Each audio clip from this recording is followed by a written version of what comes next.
Zee 24 तास एक पाऊल पुढे।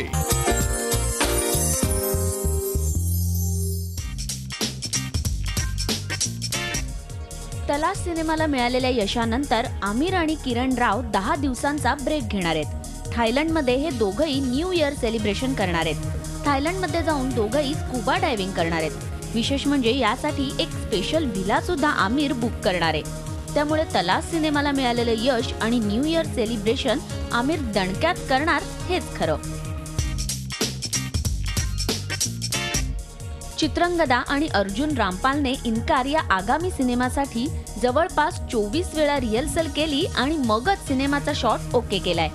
एखादा सिनेमा असो किंवा नाटक असो त्याची रिहर्सल केलीच जाते, मात्र एखाद्या सिनेमाच्या शॉटसाठी तब्बल 24 वेळा रिहर्सल करणं आणि मग शॉट ओके करणं हे बॉलिवूडमध्ये अभावानेच आढळतं। यालाच म्हणतात पॅशनेट अबाउट द वर्क।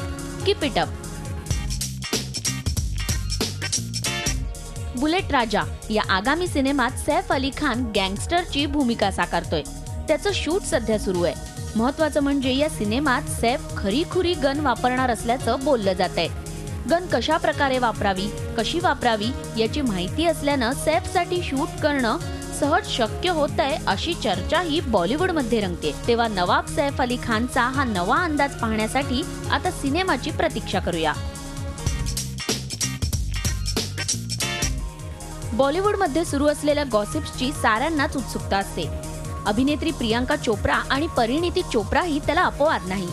बॉलिवूडमध्ये सुरू असलेल्या गॉसिप्सची या दोघी नेहमीच आपापसात चर्चा करतात। इंडस्ट्रीमध्ये रंगणाऱ्या प्रत्येक गॉसिपची खबरबात प्रियांका आपल्या या बहिणीला देत असते। तेव्हा बॉलिवूडच्या या दोघी बहिणी साऱ्यालाच अपवाद ठरतायत असं म्हटलं तर वावगं ठरणार नाही। दिग्दर्शक करण जोहर म्हणतोय नो रिलीजेस इन 2013। काय विश्वास बसत नाही ना? पण हे खरंय।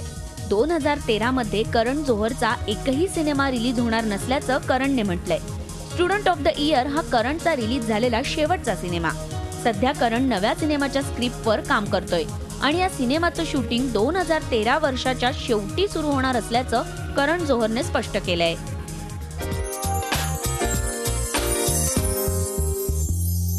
झी 24 तास एक पाऊल पुढे।